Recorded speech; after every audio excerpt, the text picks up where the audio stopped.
बेहद स्वागत है जी सभी स्टूडेंट्स का। एक बार फिर हाजिर हैं। बेहद ख़ास प्रोग्राम हमारे साथ हैं navigator overseas solutions private limited से मैडम वीना गोयल जी। 26 साल का एक्सपीरियंस मैडम वीना गोयल जी को ऑस्ट्रेलिया के लिए बड़ी संख्या में स्टूडेंट्स को इन्होंने गाइड किया है और बहुत बड़ी संख्या में स्टूडेंट्स को बाहर भेजा है उनको वीज़ा ग्रांट करवा के। आज बहुत इम्पॉर्टेंट टॉपिक है। असल में पंजाब और हरियाणा के स्टूडेंट्स काफ़ी ज़्यादा डिले करते हैं अपनी एप्लीकेशन लॉन्च करने में। अगर हम जनवरी और फरवरी इनटेक की भी बात करें तो गुजरात, केरल या हम बात करें हिमाचल, जम्मू कश्मीर, उस तरफ से जो स्टूडेंट्स हैं अभी फाइल्स लॉन्च कर रहे हैं जनवरी और फरवरी इनटेक की, जबकि पंजाब के स्टूडेंट्स आम तौर पे जो फाइल लॉन्च करते हैं वो 15 नवंबर के बाद वो ज़्यादा ज़ोर पकड़ता है फाइल लॉन्च का जो पैटर्न है। लेकिन ऐसा क्यों है? और आज के टाइम में जिस तरह के ट्रेंड आ रहे हैं, अगर आप ऑस्ट्रेलिया में जल्दी फाइल नहीं लगाएंगे तो आपको क्यों कम चांसेस रहेंगे वीज़ा मिलने के, जीटी ग्रांट होने के। इसका टेक्निकल रीज़न आज जानने की कोशिश करेंगे मैम वीना जी से। वीना जी, आपका स्वागत है जी। नमस्कार मैम, क्या फ़र्क पड़ता है ऑस्ट्रेलिया में आज के टाइम में रेस्ट ऑफ द पंजाब और हरियाणा के अलावा दूसरी स्टेट्स के स्टूडेंट्स तो अप्लाई कर रहे हैं, पंजाब के अभी सोच रहे हैं कि हम अप्लाई करें या हम बाद में अप्लाई करें। इससे क्या फ़र्क पड़ता है आज के टाइम में ऑस्ट्रेलिया में जल्दी फाइल लगाने से? देखो, फर्स्ट तो मैं ये कहना चाहूँगी, ये वीडियो हिंदी में बनाने का पर्पज़ यही है कि पंजाब के अलावा भी हमें बहुत सारे स्टेट से कॉल आ रहा है और उनको शायद पंजाबी समझने में थोड़ी सी मुश्किल आ रही है। तो मैं चाहती हूँ कि हिंदी के माध्यम से हम सबके साथ हम उनको अपनी बात समझा सकते हैं जी। अब एक स्टूडेंट जो अवेयर स्टूडेंट है, जो कि बिल्कुल फोकस्ड है, अपनी पढ़ाई पे फोकस करना चाह रहा है, तो बहुत पहले अपनी यूनिवर्सिटियाँ देखना शुरू कर देता है जब वो पढ़ाई कर रहा होता है, 12th में या ग्रेजुएशन फाइनल ईयर में है। तो उसकी क्या क्या रिक्वायरमेंट है, उसने आइल्स करनी है, पीटी करनी है, फाइनेंशियल डॉक्यूमेंट्स क्या चाहिए। और यूनिवर्सिटीज़ की आलमोस्ट अच्छी यूनिवर्सिटीज़ की डेडलाइन ऑस्ट्रेलिया में भी जो है 3 मंथ्स पहले सीओई की कंप्लीट हो जाती है। मींस उसके बाद वो सीओई नहीं देते। दैट मीन्स कि इतना टाइम हाई कमीशन को भी चाहिए फाइल प्रोसेस करने के लिए। तो आपको अगर 3 महीने पहले सीओई अच्छी यूनिवर्सिटीज़ की बंद हो रही है तो उससे 2 महीने पहले एटलीस्ट आप हमारे पास आएंगे तो ऑफ़र लेटर और जीटी सारा जो है टाइम के साथ प्रोसेस होएगा। और जो बच्चे 23 पास आउट हैं, मैं बार बार उनको कहती हूँ कि बिल्कुल राइट टाइम है। अक्टूबर स्टार्ट हो गया एंड अक्टूबर का भी काफ़ी टाइम अब निकल गया है, तो बहुत कम टाइम हमारे पास जैन फेब के लिए बचा है। तो आप इमीडिएट अभी इसमें कर लीजिए, इसके बाद आपके पास जून जुलाई वाला टाइम होगा।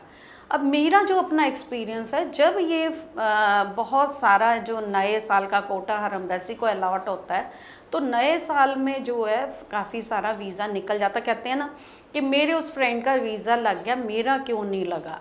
इसमें कभी वो हर वीज़ा ऑफिसर अलग है, लेकिन कई बार जो प्रोफाइल बहुत अच्छा नहीं है, जब कोटा तो उसका भी वीज़ा निकल जाता है। और प्रोफाइल बहुत अच्छा है तो उसका तो निकलता ही है। तो कोशिश करें कि जब आपके पास टाइम है, आप इमीडिएट उसके डिसीज़न लेना है, आप जल्दी डिसीज़न लेके उस चीज़ को क्लोज़ करिए। अब जितना ज़्यादा वो आप मीन्स ये सोचते रहेंगे कि अभी टाइम है, तो उतनी देर में तो आपका वीज़ा के साथ बहुत बड़ा खिलवाड़ हो जाता है, आपका वीज़ा आपके फेवर में नहीं आता। अच्छा प्रोफाइल होते हुए भी हमने देखा 8-8 बैंड वालों के वीज़े रिफ्यूज़ होते हैं। जब ऑस्ट्रेलिया में तो आमतौर पे मैं देखता हूँ 7 बैंड 8 बैंड फिर भी वीज़ा रिफ्यूज़ हो जाता है। बिल्कुल जी, क्योंकि ये हर एम्बेसी का एक पर्टिकुलर तादाद में ही उन्होंने वीज़ा देना है, उसके बाद उनका जो है बहुत कम उनके हाथ में होता है। तो मान लीजिए 10 में से 2 वीज़ा आ गए, 3 वीज़ा आ गए, तो रिजेक्शन रेट ज़्यादा बढ़ जाता है। लेकिन अगर जिन्होंने फाइलें शुरू में लगाई हैं तो 8 आउट ऑफ 10 आपका वीज़ा सक्सेस रेट मीन्स एक अच्छा वीज़ा सक्सेस रेट रहता है। अच्छा, जैसे आपने कहा कि जो सीओई है वो 3 महीने जो है बंद कर देती है यूनिवर्सिटी सीओ के लिए। नहीं, तो ऐसा ज़रूरी नहीं है, हर यूनिवर्सिटी का टाइम अलग रहता है। कोई 2 महीने पहले भी बंद करती है, लेकिन एक कैलकुलेशन होती है कि 3 मंथ्स पहले जो है बच्चे की सीओई बंद, काफ़ी सारी अच्छी यूनिवर्सिटीज़ की डेडलाइन आ जाती हैं और उसके बाद वीज़ा ऑफिसर के लिए उसका रीज़न क्या है? सीओई देखो 1.5 से 2 महीने तो मिनिमम माना जाता है। हाई कमीशन ऑटो ग्रांट आता तो 1 दिन में भी आता है और 5 दिन में भी आता है, लेकिन फाइल अगर वीज़ा ऑफिसर के बाद पास गई है, मान लीजिए उन्होंने कोई क्वालिफिकेशन वेरीफाई करने हैं, फाइनेंशियल डॉक्यूमेंट्स वेरीफाई करने हैं, इनकम टैक्स रिटर्न्स वेरीफाई करनी है, कोई एक्सपीरियंस वेरीफाई करना है, तो इनकी फ़ाइल क्यों में गई है।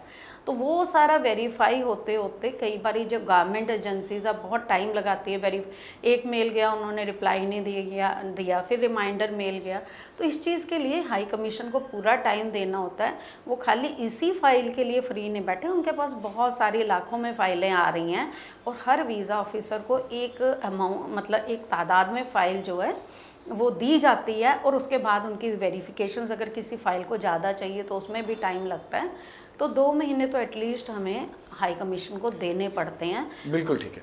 और अगर हम पंजाब हरियाणा की भी बात करें या रेस्ट ऑफ इंडिया भी बात करें, तो कितनी यूनिवर्सिटीज़ हैं ओपन हो गई हैं जनवरी और फरवरी इनटेक के लिए?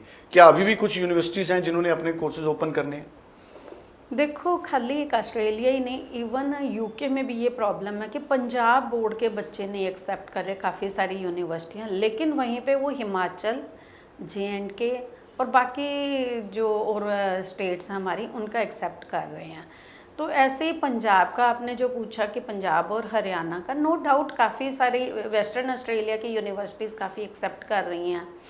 मेलबर्न में 1-2 यूनिवर्सिटीज़ एक्सेप्ट कर रही हैं, ज़्यादा नहीं कर रही। हमें बहुत स्ट्रगल करना पड़ रहा है ऑस्ट्रेलिया में। अगर बच्चा कहता है मैंने मेलबर्न ही जाना है, तो हम कहते हैं थोड़ा सा आप ओपन रहो, क्योंकि आपका मकसद है पढ़ने का, आपका मकसद है वहाँ जाके पढ़ने का। तो आप जो है थोड़ा सा, अगर मान लीजिए 3 यूनिवर्सिटीज़ में हम अप्लाई करते हैं, तो अगर 2 मेलबर्न की है तो एक ब्रिस्बेन, सिडनी या एडिलेड, कोई भी एक जगह आप और अप्लाई कर लीजिए, जिससे कि एटलीस्ट हमें ये ना हो कि लास्ट में GT में कोई रिजेक्शन हो गई या ऑफर लेटर नहीं आया, तो फिर आप डिसअपॉइंट होते हैं, आपका टाइम ख़राब होता है। वी डोंट वांट कि you should waste your time. Time is the value and time is the money now it is.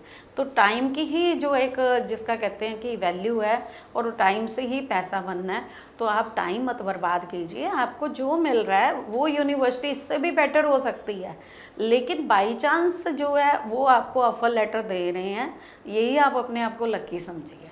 अच्छा, अभी जो फ्रेश स्टूडेंट्स हैं हमारे 23 पास आउट इंडिया के, तो कितना मिनिमम स्कोर बैंड है जिससे आपको लगता है कि उनको अच्छा कोर्स मिलेगा अंडर ग्रेजुएट में और पोस्ट ग्रेजुएशन में? देखो 70 to 80% वाले प्रोफाइल को हम अच्छा समझते हैं।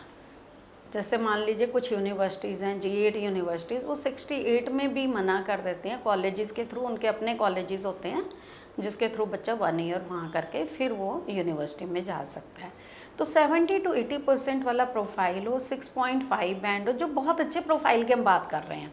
हम यहाँ एलिजिबिलिटी की बात नहीं कर रहे। एलिजिबिलिटी जो है 60% एंड अबव, 6 बैंड ईच +2 वालों के लिए, और पोस्ट ग्रेजुएशन के लिए 6.5 नॉट लेस दैन 6 बैंड, और 60% हम पोस्ट ग्रेजुएशन वालों का भी मांगते हैं। जबकि अगर वो लेवल 1 यूनिवर्सिटी में, सेक्शन 1 यूनिवर्सिटी में पढ़े हुए हैं, तो कई बार हम 55% भी ले लेते हैं। तो eligibility is something different when we are talking about the very good profiles, की बहुत अच्छे प्रोफाइल्स हैं उनके अगर हम बात करते हैं, तो वो जो होते हैं 70, 80, 90%, इवन आप ही के इस माध्यम से हमने देखा 94, 95% के बच्चे, 98% के बच्चे भी हमारे पास आए हैं।